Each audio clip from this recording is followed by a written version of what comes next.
Bienvenue à toi dans l'émission Tommy Gcast, un podcast spécial web entrepreneur. Dans ce podcast, tu vas retrouver pas mal de choses. Du développement personnel, des conseils pratiques, des exemples, des études de cas et surtout des invités exceptionnels. Franchement, tu as juste à t'abonner et puis à écouter. Moi, c'est Tom, je suis copywriter et j'aide les web entrepreneurs à développer leur business grâce aux mots, grâce à la force des mots. Je te rassure, je suis plus fort à l'écrit qu'à l'oral, mais c'est pas grave, c'est un beau petit challenge ce podcast et j'espère que ça te plaira. Accroche-toi.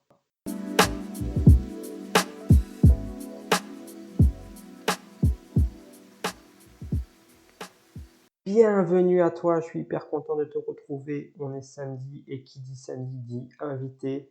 Aujourd'hui, c'est le premier podcast sous le nouveau format. J'espère que ça te plaira. En tout cas, moi j'ai hâte de te partager ce moment avec François. François qui aide justement les coachs sportifs à développer leur business en ligne. J'ai trouvé ça vachement intéressant. Tu vas voir, il y a pas mal de tips, pas mal de conseils, pas mal de choses à implémenter. Joli parcours, très atypique, tu verras encore une fois. J'adore écouter les histoires de chacun, vraiment, c'est vraiment inspirant. Donc vas-y, c'est parti, accroche-toi et on se retrouve à tout à l'heure. Ciao. Bienvenue à toi, François. Merci de ton invitation. Je suis hyper content de t'avoir. Aujourd'hui, on va aborder un sujet bien précis qui est le marketing digital dans le sport. Si ça te va, on y va. C'est bon pour moi. Écoute, merci encore de ton invitation. Et puis d'autant que j'ai vu que tu as des beaux invités sur le reste de tes podcasts, donc c'est un plaisir et un honneur de faire partie de ton podcast. Eh ben super. Mais écoute, ce que je te propose, François, dans un premier temps, c'est de te présenter pour justement on fasse le lien avec le thème du jour. Très bien. Bah écoute, moi j'ai monté mon entreprise il y a de ça en septembre 2018 officiellement. Officiellement, Ouais. excuse-moi, il y a mon chat qui fait un petit peu de bruit derrière, c'est pas grave. Donc j'ai monté mon entreprise en septembre 2018. Euh, L'objectif à l'époque, c'était que je venais de finir les études et que j'avais toujours eu un projet voilà, de créer mon entreprise et d'être indépendant financièrement. Et voilà, j'ai commencé en cherchant un petit peu, en me cherchant un petit peu, voilà, en regardant du côté de l'investissement immobilier, même parfois j'ai cherché du côté du trading, des crypto-monnaies. Je suis revenu aussi au blogging et puis finalement, j'ai fini par me focus sur le business de l'agence marketing. Et puis voilà, je me suis lancé dans ce secteur-là et maintenant ça fait 3 ans que je gère la communication pour des indépendants et puis à côté de ça, je fais aussi de la formation en marketing digital, principalement pour des indépendants et principalement, comme tu le disais, dans le secteur du sport. Yes, super. Bon, c'est plutôt bien résumé. On va essayer de creuser un petit peu. Ça veut dire que toi, déjà à l'époque, dès que tu avais terminé tes études, tu savais que tu souhaitais monter ton entreprise. Oui, alors il faut savoir qu'effectivement mes deux parents étaient eux-mêmes salariés, donc mon père qui était salarié dans la fonction publique, ma mère qui était salariée dans le privé. Et si tu veux, j'ai vu un petit peu durant toute mon enfance que ils ont pas mal galéré. Voilà, la vie de salarié ou quand tu changes de patron, une fois sur l'autre, t'es mis au placard et puis voilà, des horaires pas possibles, des promotions pas évidentes toujours à obtenir. Même pas évident du tout à obtenir, des ambiances de travail un peu, en plus sur des entreprises à l'ancienne, quoi, hein. Donc sur des façons de travailler qui sont pas vraiment humainement viables. Donc ce qui fait que voilà, j'ai vu beaucoup, mais durant toute mon enfance, j'ai vu vraiment mes parents galérer, on peut le dire, et avoir du coup en découlé des problèmes de santé, voilà, un peu des dépressions, tout ça, tout ça. Donc c'est vrai que en fait très rapidement, je me suis dit qu'il fallait pas que je reproduise les mêmes schémas. Et donc, je me suis vraiment mis en tête de pas aller dans le salariat. Donc après, j'ai fait un peu d'alternance durant mes études. Mais c'est vrai que dès que j'ai terminé les études, je savais que ça y est, il fallait que je me lance maintenant. Ouais. Ok, c'est super, hein. Franchement, faut avoir du courage, je pense, de se lancer comme ça d'un coup. Comme tu le dis, t'as tatillonné un petit peu partout et puis tu t'es spécialisé dans le marketing digital, dans le sport, si j'ai bien résumé. Exactement. Alors, il faut savoir que moi, à côté des études, j'ai toujours fait beaucoup de sport, et notamment de la boxe en compétition. Et c'est vrai que durant toutes mes études, j'ai eu toujours j'avais un coach sportif qui me préparait physiquement pour mes compétitions de boxe. J'ai fait toujours 3 à 4 entraînements par semaine. J'étais toujours assez assidu au niveau du sport. Et donc, quand je me suis lancé dans l'entrepreneuriat, je me suis dit, bon, déjà, on va dire les questions classiques, quoi. Quelle est mon expertise? Où est-ce que je peux apporter de la valeur aux gens? Donc moi, en l'occurrence, mes études avaient beaucoup porté sur le commerce et le marketing, mes expériences professionnelles aussi. Donc je me suis dit que c'était de ce côté-là qu'il fallait que je creuse. Et ensuite, la question suivante, c'est qui je peux aider, à qui je peux apporter cette expertise. Et en fait, rapidement, je me suis dit, bon, qui a besoin de services, d'une expertise en marketing ou sur la vente autour de toi? Et en fait, très rapidement, moi, mon coach sportif, lui, il venait de monter son studio. Donc voilà, quand on est coach sportif, soit on exerce dans une salle, on est salarié, soit quand on se lance en indépendant, on peut aller coacher des particuliers à domicile chez eux, en extérieur, ou alors on ouvre sa petite structure, son studio, on va dire une sorte de studio avec des équipements sportifs, et on Ouais. accueille ses clients en one-to-one au sein du studio. Et moi, mon coach sportif venait d'ouvrir son studio, donc il avait besoin de visibilité. Et donc, en contrepartie de son suivi sportif, moi, je me suis proposé de lui offrir mes services pour la création de son site, pour la gestion de ses réseaux sociaux, et puis pour l'aider sur la partie prospection. Et donc, en fait, ça a commencé comme ça. Super. Donc en fait, tu as réussi à allier la partie métier et puis la partie passion. Il y a de ça aussi, ouais. C'est vrai que je ne me voyais pas travailler dans un secteur qui ne m'intéressait pas. Euh, et c'est vrai que du coup, comme tu dis, oui, ça m'a permis de joindre un peu l'utile à l'agréable dans le sens où en plus je travaille dans un secteur que dans une, ouais, voilà, exactement, Que tu affectionnes. Ouais. que j'affectionne, ouais, complètement. Et puis Super. surtout, dont je suis convaincu de l'utilité, c'est-à-dire que, on connaît tous les difficultés que ça peut être pour certaines personnes de se mettre au sport. On s'inscrit à une salle, on n'y va jamais, ou alors on trouve un programme sur Internet et puis on l'applique pendant 10 jours et puis après on laisse tomber. Et c'est vrai qu'en fait la solution des coachs sportifs est très intéressante parce que c'est de l'individualisation. Donc peu importe ta problématique, ton âge, ton poids, ta morphologie, le coach va vraiment s'adapter à ce que tu fais et en fait à ton objectif, ta situation. Et du coup, pour moi, en fait, en termes de solutions sportives, le coach sportif, je suis totalement convaincu du service, quoi. Mm. Donc, au-delà du fait que ça me passionne, c'est qu'en plus, je suis convaincu du produit, entre guillemets. Oui, et c'est pour ça que ça fonctionne aussi, parce que quand tu es convaincu, forcément, derrière, tu as des résultats. C'est clair. Mm. Après, oui, c'est super de le rappeler que chaque grand sportif ont des coachs sportifs individuels. C'est pas pour rien. Exactement, ouais. Mm. De toute façon, dans tout secteur, quoi, t'as toujours, dans tous les secteurs, t'as des solutions qui t'apportent des solutions collectives, on va dire, des formules un peu classiques. Et puis après, quand tu vas chercher de l'individualisation, c'est toujours plus efficace, quoi. On en parlait tout à l'heure pour l'entrepreneuriat. Si tu te fais aider individuellement, c'est toujours une plus-value. Et en sport, c'est pareil, quoi. Mm. Donc c'est vrai que, mais c'est vrai que du coup, le coach sportif, t'as cette image d'être dédié uniquement aux sportifs professionnels, alors qu'en fait, c'est parfois méconnu de certains. Voilà, un coach sportif, la majorité des coachs sportifs s'occupent de particuliers, de personnes comme toi et moi, ou comme nos parents, ou comme nos frères et sœurs, quoi. Donc c'est vraiment une solution qui est dédiée aussi aux particuliers qui veulent juste soit être bien dans leur peau, soit être esthétiquement prêt pour l'été, tu vois, Ouais, ouais. ou tout simplement plus efficace au travail. Voilà, par exemple, on parle souvent des burn-out quand on est salarié notamment, et c'est vrai que quand on a un coach sportif à côté qui nous permet de nous motiver à faire du sport, ça peut aider à se sentir mieux dans sa peau, à déstresser. Ouais, ouais, il faut le dire que le sport a un impact positif sur la santé et puis sur la santé mentale. Ça y joue beaucoup. En tout cas, personnellement, moi, ça m'aide au quotidien, ça c'est sûr. Donc, je te Exactement, ouais. comprends et je ne peux qu'acquiescer tout ce que tu dis depuis le début sur le sport. Super. Donc, si on en revient au marketing digital, Euh, voilà, comment tu fais au quotidien pour aider un coach sportif? Alors aujourd'hui, les coachs sportifs qui me contactent, pardon, euh, ils passent par, on va dire allez, on va dire quatre étapes.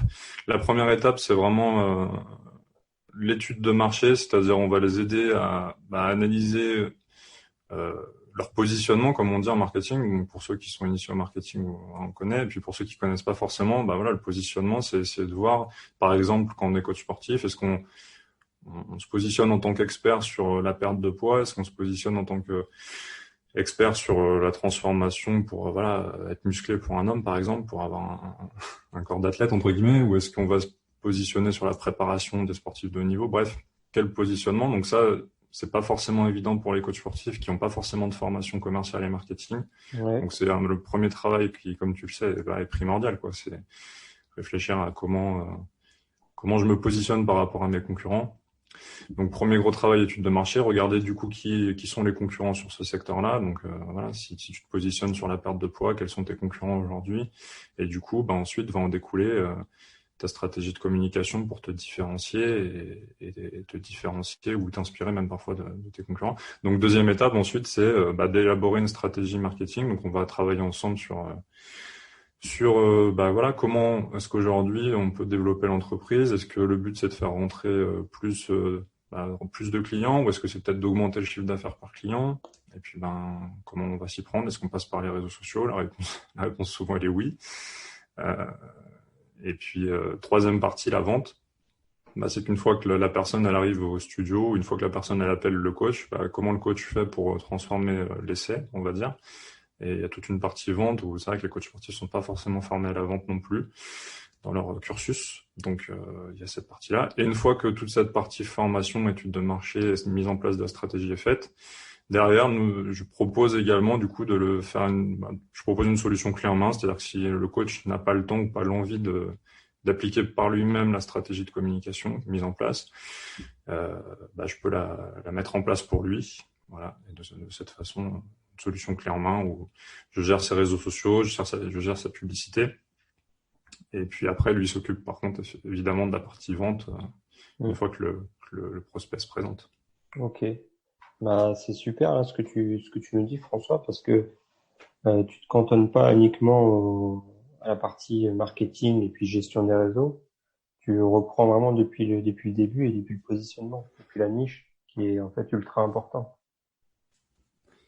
C'est vrai on en parlait encore il y a 2 jours, hein, tous les deux. C'était du fait de se dire, le problème c'est quand on gère uniquement un des aspects comment dire, un seul, une seule étape de la stratégie, et qu'on n'a pas la main mise sur les autres étapes. En fait, toutes les étapes sont interconnectées. C'est-à-dire que voilà, si demain moi je fais en sorte que un coach sportif ait plus de prospects, mais qu'une fois que les prospects se présentent au coach sportif, il n'arrive pas à vendre, finalement, le coach sportif n'aura pas de résultat, donc c'est perdant pour lui et puis perdant pour moi, parce que s'il n'a pas de résultat, il va pas rester. Enfin voilà, on va pas continuer de travailler ensemble.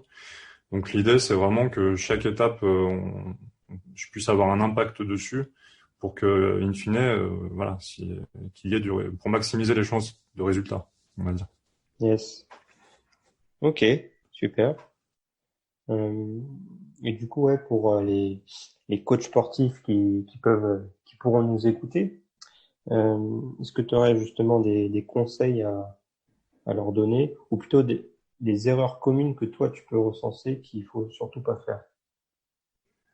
La première erreur, généralement, elle est sur l'étape 1, c'est-à-dire qu'ils n'ont pas forcément un positionnement clair, parce que c'est vrai que c'est dur de se spécialiser. C'est pareil, on en parlait tous les deux. C'est dur de trouver de se spécialiser et de se positionner très clairement, parce qu'on a l'impression généralement, c'est l'impression qu'ont les coachs sportifs, c'est en me spécialisant, je risque de me couper d'une partie de clients potentiels. Euh, et puis j'ai envie de travailler avec plusieurs types de personnes, etc. Et généralement, je leur explique l'exemple d'Amazon qui, si je me trompe pas, au début Amazon, voilà, était très spécialisé sur la vente de livres, et puis petit à petit, ils se sont ouverts à d'autres types de produits. Et aujourd'hui, ils vendent tellement de tout qu'ils peuvent livrer tes courses à domicile. Donc En fait, te Mmh. spécialiser dans un premier temps ne veut pas forcément dire que derrière, tu vas pas avoir plusieurs spécialisations. C'est juste que d'abord, tu te spécialises sur un point, puis éventuellement après sur un deuxième, un troisième. Mais essayer d'un coup de plaire à tout le monde, c'est finalement essayer de plaire à personne. Donc voilà, c'est la première erreur que je vois souvent. C'est que voilà, l'étude de marché, elle est pas forcément claire, le positionnement, il est pas forcément clair. Donc du coup, derrière, la communication, elle est pas forcément claire non plus. Parce que clairement, bah voilà, moi qui suis une pratique sportive régulière, si je vois qu'un coach sportif communique plutôt à des débutants, bah, je vais peut-être pas forcément du coup être intéressé par sa communication, donc je vais pas aller le voir. Donc si ce coach sportif a envie de cibler des clients comme moi, bah, il va se couper de ces clients-là parce que bah, sa communication elle est pas adaptée. Donc c'est vrai que voilà, essayer d'être très clair sur son positionnement au début, c'est tout le reste va en découler derrière quoi. Ouais. Ouais, ouais, bah, le positionnement, la définition de l'avatar, c'est vraiment les éléments clés, quoi, de base. Si t'as pas ça, ton business va stagner, ou voire, certains vont même abandonner, parce qu'ils vont se dire, bah, voilà, je pensais toucher tout le monde, et au final, je touche personne, et puis c'est comme ça qu'il y a beaucoup, que ce soit des coachs ou d'autres personnes, mais qui abandonnent leur désir d'être entrepreneur, quoi. C'est dommage. Exactement, exactement. Et puis bah, après, quelles autres erreurs sont fréquemment commises? Bah, c'est vrai que généralement, du coup, on leur dit effectivement de publier beaucoup sur les réseaux sociaux, donc ils se disent que voilà, il faut que tous les 2 jours ils publient, ils publient, ils publient, mais c'est vrai qu'ils publient pour publier sans trop avoir de stratégie de fond derrière. C'est-à-dire que donc il y en a qui s'en occupent pas du tout hein, des réseaux sociaux, et puis il y en a au contraire qui se disent tiens, je vais essayer de publier régulièrement, mais il n'y a pas forcément de stratégie derrière, et du coup c'est un peu du travail un peu en vain quoi. Donc c'est vrai qu'il faut selon moi toujours avoir une stratégie derrière et pas publier pour publier quoi. Et c'est vrai qu'il y a beaucoup de coachs sportifs du coup, j'en vois beaucoup sur les réseaux, donc ils sont beaucoup sur mes réseaux sociaux. Ils publient, ils publient, ils publient, mais il n'y a pas vraiment de logique, il n'y a pas vraiment de stratégie derrière. Donc, du coup, au bout d'un moment, ils se rendent compte que c'est pas efficace. Du coup, après, ils arrêtent de le faire. Ils se disent que les réseaux sociaux, c'est pas pour eux. Ce qui est, encore une fois, du coup, dommage, quoi. Justement, toi, qu'est-ce que tu penses des réseaux sociaux pour les coachs sportifs? Ah bah, comme pour tout business aujourd'hui, après, ça dépend toujours de la cible, hein, mais bon, aujourd'hui, voilà, on arrive même à avoir. Là, je gère la communication d'un club, d'un petit club de remise en forme sur Lyon. On arrive même à toucher des seniors sur Instagram, quoi. Donc, ça veut dire qu'aujourd'hui, même les personnes âgées, entre guillemets âgées, du coup, les seniors, hein, pour être politiquement Ouais, correct, du coup, les seniors aujourd'hui, même des seniors sont sur Instagram, quoi. Donc, les réseaux sociaux, oui, oui, à 100%. Et donc après, par contre, faut pas être sur les réseaux sociaux pour être sur les réseaux sociaux. Faut réfléchir, comme on disait, à sa cible. Et en fonction de sa cible, choisir effectivement déjà un réseau social sur lequel on va avoir des résultats. Puis une fois qu'on a des résultats sur un réseau social, un deuxième, puis pourquoi pas après un troisième, etc. Mais c'est vrai que essayer d'être de partout à la fois et sans vraiment de stratégie, ça peut être une perte de temps, ouais, mais qui dit perte de temps dit perte d'argent et, et voilà quoi. et Donc la oui, motivation qui réseau. s'ensuit. Ouais, Exactement, ouais. Exactement. Donc oui, réseaux sociaux à 2000%, à 2000%, y compris même pour les seniors, quoi. ouais, d'accord. Parce que moi, du coup, j'ai pas étudié le marché du sport, hein. Mais si tu devais conseiller un réseau, est-ce qu'il y en a un qui se détache parmi toutes les plateformes ou pas du tout? Ça dépend encore de la cible. moi, ce que je leur conseille vraiment toujours, donc c'est peut-être le plus loin à mettre en place, mais c'est vraiment de mettre en place de la publicité. Donc, qui dit publicité dit du coup soit publicité par Google, par YouTube ou par Facebook, Instagram. Et bon, après voilà, c'est mon point de vue. Je pense que le rapport qualité-prix aujourd'hui, Facebook, Instagram est peut-être plus intéressant que YouTube, notamment pour une offre locale. Donc très clairement, moi je leur conseille tout de suite de très rapidement réussir à mettre en place de la publicité Facebook, Instagram. Donc que ce soit pour avoir rapidement des résultats et puis du coup être rapidement convaincu que les réseaux sociaux finalement c'est peut-être fait pour eux, puisqu'il y en a qui sont toujours un petit peu Sceptique. dubitatifs, Ouais. ouais, sceptiques. Et puis la rapidité quoi, parce que c'est vrai que après des stratégies de référencement ça peut être très bien, mais peut-être sur du un peu plus long terme ou voilà. Ouais, ce que Au j'allais dire, moins, le marketing de contenu, c'est bien, mais ça prend du temps, quoi. Un coach exactement. sportif n'a peut-être pas le temps Il a peut-être pas le temps d'attendre pour avoir des résultats, quoi. Ben, c'est toujours une question de priorité, quoi. C'est-à-dire, je pense que c'est dans un second temps. Voilà, moi, de toute façon, c'est exactement, comme tu dis, c'est exactement ce que je leur conseille, c'est de le faire dans un second temps. Euh, quand, euh, quand il y a déjà une stratégie qui fonctionne comme de la publicité Facebook, par exemple. Oui, sur un second temps, après, tu peux aller chercher du référencement et d'autres stratégies. Mais c'est, on va dire, par ordre de priorité. L'objectif, c'est d'avoir rapidement des résultats. Donc, je leur conseille toujours de commencer par de la publicité Facebook, Instagram, quoi. Qui va évidemment, du coup, avec un minimum de stratégie de contenu sur Facebook, Instagram, parce que c'est vrai que si tu fais que de la publicité et qu'il n'y a rien sur sur ta page Facebook, Instagram, bon, ça peut être un peu contre-productif aussi.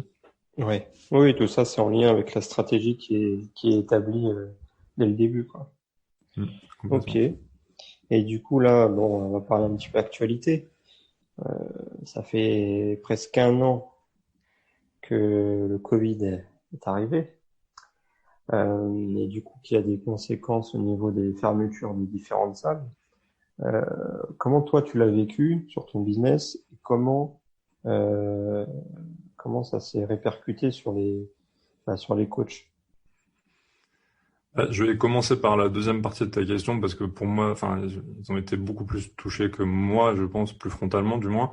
Donc, comme je disais tout à l'heure, tu as une partie de coach sportif déjà qui est salarié dans les clubs, donc typiquement, bah voilà, c'est très compliqué. Après, tu as les gérants de clubs, bah, pour qui c'est peut-être encore plus compliqué. Euh, donc surtout sur les grosses structures, les grosses structures. Donc c'est vrai que dans les clubs de remise en forme, tu as des très grosses structures où, là, où tu accueilles des dizaines de personnes en même temps, et puis tu as des plus petites structures, comme je disais tout à l'heure, où tu accueilles 3-4 personnes en même temps. Surtout les grosses structures qui sont très impactées. Bah, comment je l'ai vécu? Bah, effectivement, du coup, bah, ça demande de l'adaptation et c'est pas toujours facile pour tout le monde puisque voilà, il y a certaines personnes qui ont déjà été un peu plus attentives au digital et aux possibilités que d'autres, qui vraiment là du coup sont tombées des nues, quoi, qui n'étaient pas prêtes du tout. Donc voilà. Après, pour ce qui est des coachs sportifs qui coachent à domicile, bah, il y en a beaucoup qui ont pu continuer quand même de pratiquer leur métier. Et puis surtout quand t'es coach sportif indépendant et que t'as pas forcément ta structure et que t'as pas forcément de frais fixes, et bon, bah là, il y en a plein qui ont pu continuer de coacher quand même en extérieur, à domicile, et on y viendra peut-être, de coacher en ligne, de créer un vrai programme en ligne de coaching sportif. Et donc ça, il y en a beaucoup qui se sont tournés vers ça parce que bah, finalement, ils n'ont pas eu trop le choix, ou du coup, ils se sont dit que c'était le bon moment de le faire. Donc finalement, une crise, comme on dit toujours, une crise, ça peut aussi être une opportunité. Mmh.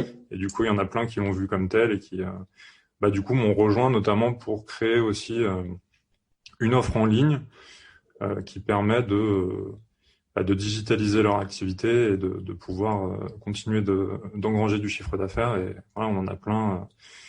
Il y en a plein qui ont rejoint ma formation ou pour qui je fais la communication, qui génèrent encore du chiffre d'affaires et qui ont profité finalement pour se lancer en ligne et qui aujourd'hui ont finalement diversifié leurs revenus puisqu'ils le jour où voilà où les salles réouvrent, ils auront à la fois un revenu, un chiffre d'affaires qui viendra de leur pratique traditionnelle et une autre partie de leur chiffre d'affaires qui viendra du coaching en ligne finalement.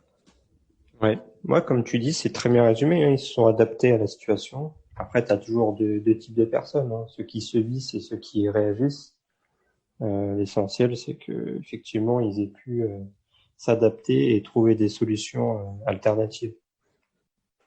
Exactement. Et du coup, bah, du point de vue de mon activité, pour finir de répondre à ta question, bah, du coup, finalement, ça a même été même une source de croissance, en fait, puisque finalement,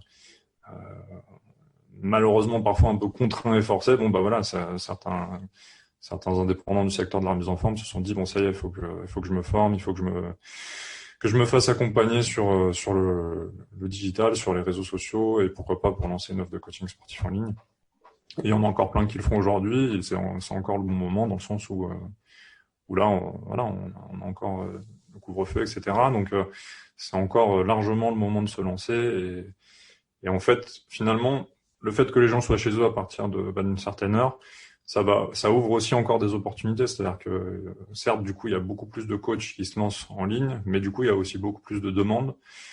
Les gens sont beaucoup plus demandeurs aujourd'hui de solutions sportives parce que là, en ce moment, actuellement, pour faire du sport, c'est compliqué, quoi. Donc, on a des solutions pour faire du sport chez soi, c'est super. Yes. Ouais, c'est super. Ça me motive aussi à me remettre au sport. Et peut-être trouver un coach sportif en ligne.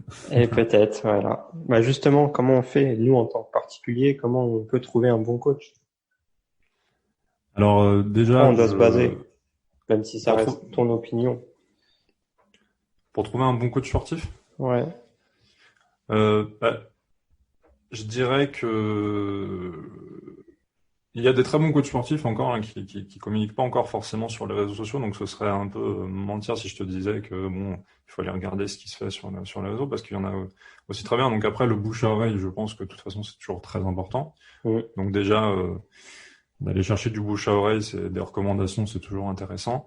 Après, je dirais que ça dépend de votre niveau. Donc par exemple, si vous avez jamais fait de sport, je vous dirais plutôt de prendre un coach sportif à domicile ou un coach sportif, en tout cas en présentiel. Parce que quand on débute, on a vraiment besoin de motivation, on a besoin qu'on nous montre les exercices, on a besoin qu'on nous reprenne sur la posture, parce qu'on peut se blesser si on fait du sport tout seul. Quand on n'a jamais fait de sport, on peut se blesser très facilement.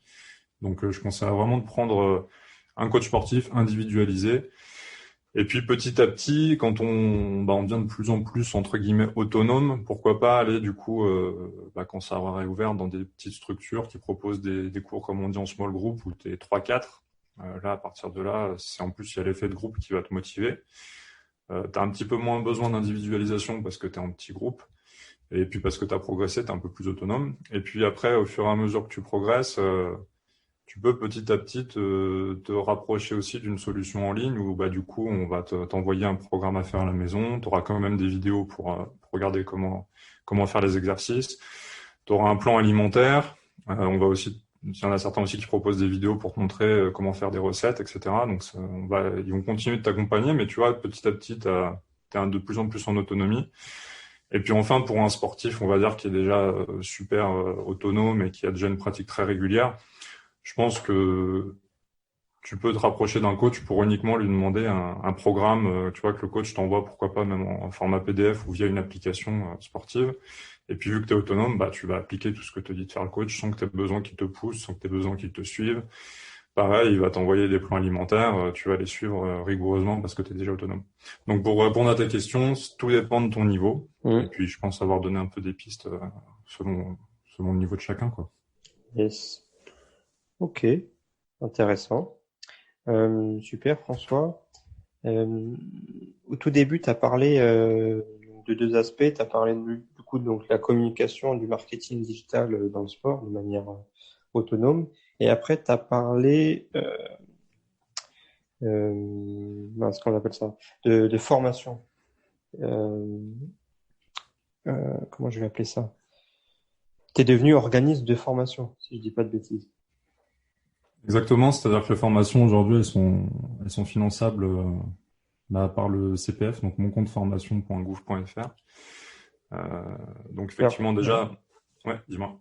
Ouais, justement, quel est l'avantage pour un coach sportif de se faire financer par l'État? Alors déjà, si la formation est finançable, c'est un gage de qualité, pas au niveau du fond, parce qu'effectivement l'État n'est pas forcément compétent pour dire si le fond de la formation est bon ou pas, c'est pas son métier. Par contre, au niveau de la forme, pour être finançable, pour que ma formation soit finançable, j'ai dû valider un certain nombre de critères qualité au niveau de la forme, c'est-à-dire il vérifie qu'il y a bien du suivi, que tu balances pas juste des vidéos de formation à tes élèves, il vérifie qu'il y a un suivi, qu'il y a des contrôles, des évaluations régulières, il vérifie que tu prends en compte très constamment les feedbacks de tes élèves. Donc déjà, l'avantage pour un coach de faire appel à une formation qui est finançable, c'est que au niveau de la forme, déjà, il y a une charte qualité qui est respectée. Et la deuxième chose, c'est que, effectivement, au niveau des coûts des coûts, on va dire que pour moi, la formation, c'est toujours un investissement, c'est pas un coût. Mais au niveau de l'investissement, du coup, la formation peut être totalement même financée par mon compte formation.gouv.fr. Hein. Pour l'instant, on n'est que sur ce, ce financement-là. On est présent que sur ce financement-là. Mais le vrai avantage, c'est au niveau aussi de l'investissement, forcément, puisque tu peux te faire financer totalement ou partiellement la formation selon le budget que tu as accumulé sur ton compte. Yes, ça c'est top. Franchement, en plus, c'est un gage de différenciation, je pense, par rapport à tes concurrents. Complètement. Et puis voilà. Et puis, il faut savoir que ça prend que quelques minutes. Hein, donc voilà, pour ceux qui écoutent, que vous soyez coach sportif ou pas, d'ailleurs, hein, si vous avez déjà été salarié, pour ceux qui ne le savent pas encore, bah, vous allez sur moncompteformation.gouv.fr et puis tu rentres tes coordonnées, ton numéro de sécurité sociale et en fait tout le temps. Alors c'est surtout si tu as été salarié en CDI, je crois que tu cotises de plus. Ouais. Chaque année, en fait, tu as cotisé sans forcément le savoir, tu as cotisé pour un budget formation. Et en fait, en donnant ton numéro de sécurité sociale et tes coordonnées, tu peux tout de suite voir combien d'euros tu as le droit de formation. Donc, ça peut être 800, ça peut être 1500, 4000. Voilà, tu peux même payer ton permis avec ça. Enfin, voilà, il y a vraiment plein de choses. C'est assez bien fait. Ouais. Et ben moi, j'ai découvert ça très récemment. Je savais pas. Et quand on m'en a parlé, j'étais très surpris. Je dis, bah non, ils vont pas nous faire un cadeau quand même, l'État. Et je me suis connecté là sur mon compte formation là. Et j'ai découvert que j'avais un beau budget. Et franchement, ça fait plaisir. Et comme tu C'est le clair. dis, c'est un investissement sur toi, sur ton business. Et c'est vachement important d'investir sur soi, quoi.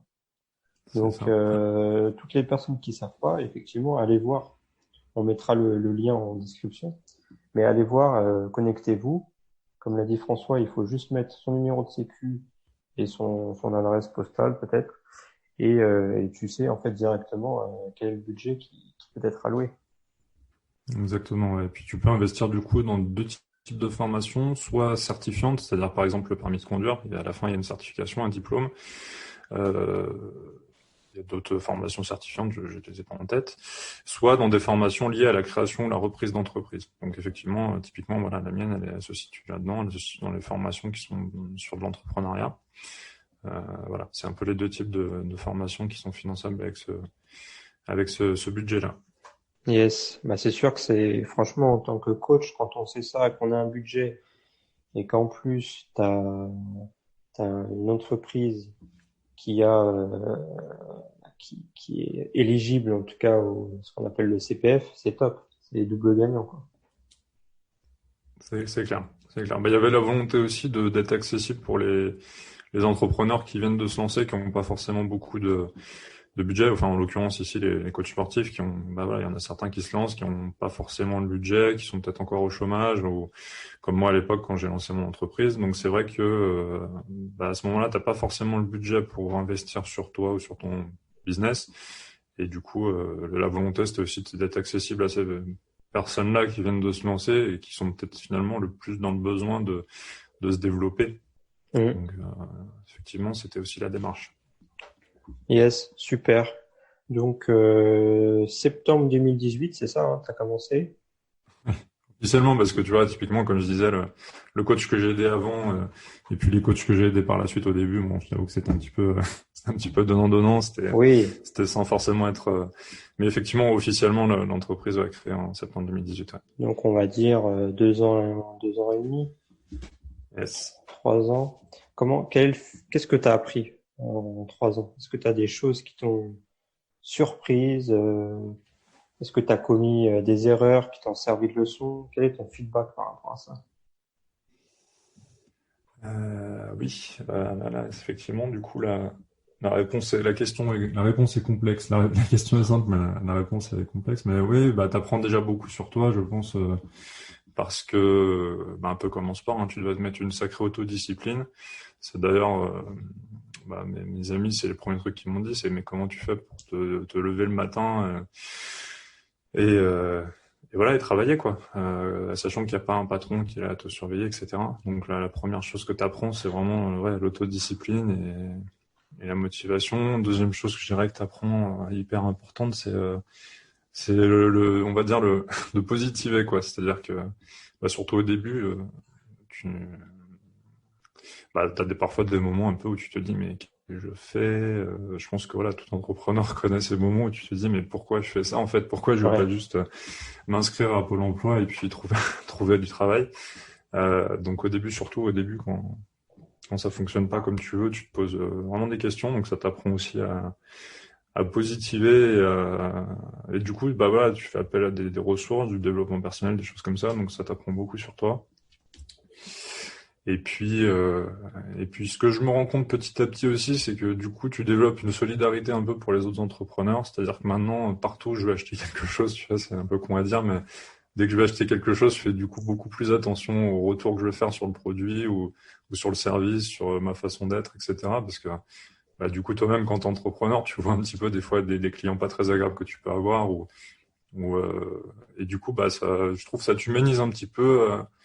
Bah, des entrepreneurs qu'on voit pas tous les jours, quoi. Quand tu vas acheter ton pain, Mm. tu vas juste passer, tu laves à peine les yeux, tu payes et tu t'en vas, alors que voilà, finalement, c'est un entrepreneur qui est derrière, qui a pris des risques et du coup, bah, je trouve que ça t'apprend aussi une certaine, ouais, ça humanise un petit peu le rapport que tu pouvais avoir ouais, aux commerçants, aux sites sur lesquels t'achètes, etc. Des fois, quand tu laisses des avis, enfin voilà, tu vois, ça, voilà. Je sais pas, je me suis rendu compte de ça un petit peu dernièrement, c'est que j'ai un peu développé pas mal d'humanité pour les, pour les entrepreneurs. Ouais, c'est bien, c'est important. C'est nous qui faisons vivre en fait l'économie locale et puis tous les petits entrepreneurs. Yes, exactement. Et puis surtout, bah du coup, tu prends conscience des efforts que ça a pu leur demander pour en arriver là. Tu prends conscience du fait qu'ils ont beaucoup de risques pour faire ça. Donc même si le produit, tu prends aussi conscience que tous ces produits ou services peuvent pas être parfaits. Et quand tu arrives à accepter ça, bah déjà tu te décomplexes beaucoup par rapport à toi, à ce que tu proposes déjà, parce que tu sais que de toute façon, voilà, tout produit ou service peut pas être parfait. Et puis du coup, quand tu vas laisser des avis ou faire des retours à d'autres entrepreneurs sur leurs prestations, bah t'es peut-être un peu plus constructif, parce que tu sais que de toute façon, voilà, nul n'est parfait. Donc, alors que c'est vrai que quand t'es pas entrepreneur, bah tu vas être tout de suite peut-être plus enclin. Après, voilà, il faut pas faire de généralité, mais moi, en tout cas, personnellement, j'étais beaucoup plus enclin peut-être à porter un jugement assez rapide et hâtif. Et finalement, en fait, maintenant, j'ai ce recul à chaque fois de me dire, bon, la personne, à un moment, quand même, voilà, même un boulanger, quoi. Voilà, à un moment, il a ouvert, il a fait un crédit, il a pris des risques, il s'est levé à 3h30 du matin et il savait pas si ça allait marcher, quoi. Donc, à Mm. partir de là, déjà, respect. Et puis après, effectivement, bon, peut-être que des fois, il peut améliorer un peu ce qu'il fait, mais déjà, tu prends conscience à chaque fois que bon, le mec a pris des risques, quoi. Donc déjà, déjà respect pour ça, quoi. C'est clair. Il a tenté quelque chose et il voulait pas avoir de regrets. Souvent, c'est Exactement. ça, donc c'est super. Et du coup, pendant ces 2 ans et demi, est-ce que ta relation avec l'argent, elle a changé? Est-ce que tu avais, en étant donc tu sors d'études, tu avais peut-être une vision ou un rêve, je sais pas, tu avais peut-être une attache particulière avec l'argent. Est-ce que pendant ces 2 ans, 2 années et demie, est-ce que cette relation avec l'argent, elle a évolué? Ouais, c'est vrai que j'ai vu, donc, tu m'avais envoyé quelques thèmes de questions et j'ai vu qu'il y avait l'argent. C'est vrai que je me suis dit, bon, qu'est-ce que tu vas pouvoir dire? Euh, ben, déjà au début, j'avais pas forcément conscience de la valeur de l'argent parce que j'avais travaillé, mais j'avais, on va dire, jamais eu enfin, pas beaucoup eu de vrais salaires. Donc, comment dire? En fait, tu prends vraiment conscience de la valeur de l'argent dans le sens où tu vois exactement le travail qu'il a fallu pour l'obtenir. Vu que tu es entrepreneur, tu es là de A à Z sur le processus, donc Mm. du marketing jusqu'à la vente, jusqu'à la réalisation, jusqu'au SAV. Donc une fois que l'argent il arrive sur ton compte, déjà tu te rappelles un peu les gouttes de transpiration qu'il a fallu pour avoir cet argent. Donc je trouve déjà que voilà, déjà tu reprends, comment dire, tu prends conscience de la valeur de l'argent. Mais après, en fait, c'est ce qui fait aussi que je me suis tourné vers le milieu du sport, c'est que j'ai un rapport à l'argent où pour moi, l'argent n'est pas une finalité, c'est vraiment l'outil qui va te permettre derrière de vivre bien. C'est que tu vois, typiquement, je te parlais de mes parents, qui se sont, voilà, détruits la santé pour avoir de l'argent pour, in fine, leur famille, bien sûr, mais finalement, pour moi, l'argent, il doit être au service justement de ta santé, de ton bien-être, de ton lifestyle, et pas l'inverse, quoi. Donc, finalement, quand tu es entrepreneur, c'est ça qu'il faut chercher, quoi. C'est vraiment que ton argent te permette, en fait, derrière, d'avoir la santé, de voyager, de faire plaisir à tes proches, etc. Et ne pas l'inverse, quoi. Pas te sacrifier pour l'argent, quoi. Donc ça, Mm. C'est un Yes. point que je trouve important. Et c'est vrai que tu vois, typiquement, c'est pour ça que je suis dans le secteur du sport, parce que justement, je me dis, bah, j'aimerais bien que les gens investissent davantage sur leur santé et prennent du temps pour leur santé et leur sport plutôt que de prendre du temps pour uniquement, entre guillemets, faire de l'argent. Donc, du coup, je me rappelle plus de la question. Ta relation avec l'argent, finalement, La relation avec l'argent. elle a un petit peu évolué, mais dans le bon sens du terme. C'est-à-dire que tu vois ça vraiment comme un outil et pas une fin en soi. Exactement. Yes. Ok, super. François, est-ce que tu as quelque chose à rajouter par rapport au thème là du marketing digital dans le sport? Quelque chose qu'on aurait oublié de dire qui est très important à souligner? Euh, Bah, c'est de pas hésiter enfin, déjà d'enlever la mauvaise image du marketing, parce que généralement, quand on se lance dans le sport, c'est qu'on a envie d'aider les gens à avoir une meilleure santé ou à générer de la performance dans leur compétition.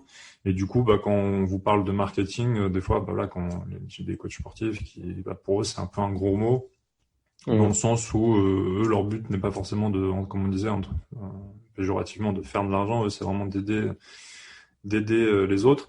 Mais du coup, il faut plutôt prendre l'approche en se disant que le marketing, c'est une façon déjà d'aider plus de monde, puisque si tu touches plus de monde, tu vas pouvoir aider plus de monde, de convaincre plus de monde, c'est-à-dire que bah, si tu arrives à convaincre quelqu'un qui a jamais fait de sport de s'y mettre, grâce à ton marketing, bah finalement c'est tout bénef quoi. Donc peut-être que sans le marketing, tu n'aurais pas réussi à convaincre, je sais pas, voilà, à convaincre quelqu'un de se mettre au sport. Donc le marketing sert aussi à éduquer et à faire prendre conscience, à lever les blocages chez certaines personnes. Donc du coup c'est hyper intéressant quand tu veux aider les gens, bah tu te dis bon bah le marketing finalement va me permettre d'aider plus de monde, de lever des blocages. Et bah, tout de suite, tu te dis que le marketing, c'est moins un gros mot.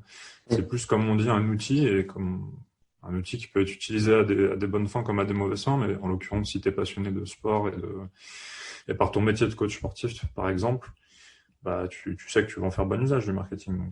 Oui. Donc c'est pas un gros mot, quoi. Oui, il faut rappeler encore une fois que il y a le marketing éthique et puis il y a le marketing très très très borderline quoi. Mais voilà, le marketing éthique sert juste à communiquer, ou à pers- persuader, mais de manière totalement éthique. Et c'est bien de le rappeler, quoi.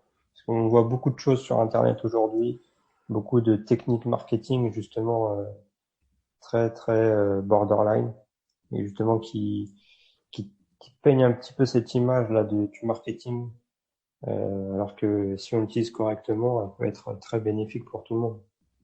Comme tu l'as très bien rappelé, le marketing pour justement pousser des particuliers à se mettre au sport dans l'optique d'être en meilleure santé, à la fois physique et mentale, bah, pour moi, c'est un marketing qui est réussi. Exactement. Et Voilà, puis c'était ma petite réflexion.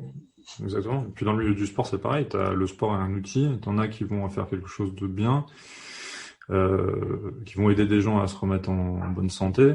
Et puis tu as des gens qui vont favoriser le dopage, qui vont créer des compléments alimentaires, voilà, chimiques qui sont pas bons pour la santé, mais qui génèrent du chiffre d'affaires. Enfin, c'est pareil en fait. Tout comme le sport, le marketing est un outil. C'est ce que t'en fais, quoi. Mm. Donc là, de ce point de vue, ça se rapproche. Enfin, on peut comparer ça au sport, quoi. Yes. Ok, super François. Si je me lance dans le sport, là, si je deviens coach sportif demain et que j'ai besoin d'aide, comment je fais pour te contacter? Alors, bah, sur les réseaux sociaux, bien évidemment. Du coup, sur Facebook, François Gerin, Gerin, hein, sur Facebook, vous me trouverez comme ça. Et puis, bah, pareil, sur Instagram, François Gerin, tout attaché, .fg. Et puis voilà. Puis je fais régulièrement des conférences gratuites pour permettre de te permettre, si tu demain tu es coach sportif, de me découvrir. Tu es le bienvenu à une de ces conférences gratuites. Yes, ok, super. Donc si je résume très brièvement ce podcast, je veux me lancer en tant que coach sportif. J'ai deux choses à faire. Premièrement, écouter, regarder ta conférence. Et deuxièmement, aller sur mon compte formation et regarder le budget que j'ai pour, euh, pour investir dans une formation, quoi. Exactement. Bien résumé. Super. Bah, écoute, je mettrai en tout cas les différents liens en description ou en commentaire. Comme ça, bah, n'importe qui pourra cliquer. Super, François. Bah, écoute, je te remercie. Est-ce que tu as une dernière chose à dire? Un Bon, bah, petit appel à l'action? non, merci à toi de m'avoir invité. Puis, bah, allez voir les podcasts de Thomas, notamment celui avec François Denis ou Danilo, si vous souhaitez développer ou investir, ou si vous souhaitez développer aussi votre publicité Facebook. Danilo aussi, voilà, référence. Et puis François Denis pour l'investissement, tout ce qui est investissement aussi, hyper intéressant. Donc allez voir aussi les podcasts de les podcasts de Thomas. Yes, bah, écoute, c'est gentil. Merci à toi, François, et puis je te souhaite une belle réussite. Merci à toi aussi, bonne continuation. Ciao. On se retrouve après cette interview avec François. J'espère que ça t'a plu. N'hésite pas à mettre des commentaires si jamais t'as trouvé ça cool. Abonne-toi, fais tout ce que tu veux, commente, dis ce que t'as ressenti par rapport à cet échange avec François. Est-ce que si toi t'es coach, euh, tu vas mettre en place des actions pour justement améliorer ton business? Dis-moi tout, n'hésite pas. Je mets tous les liens disponibles pour contacter François en commentaire, en description. Donc vas-y, lâche-toi, passe surtout à l'action, c'est le plus important, passe à l'action. Allez, on se dit à bientôt. Ciao.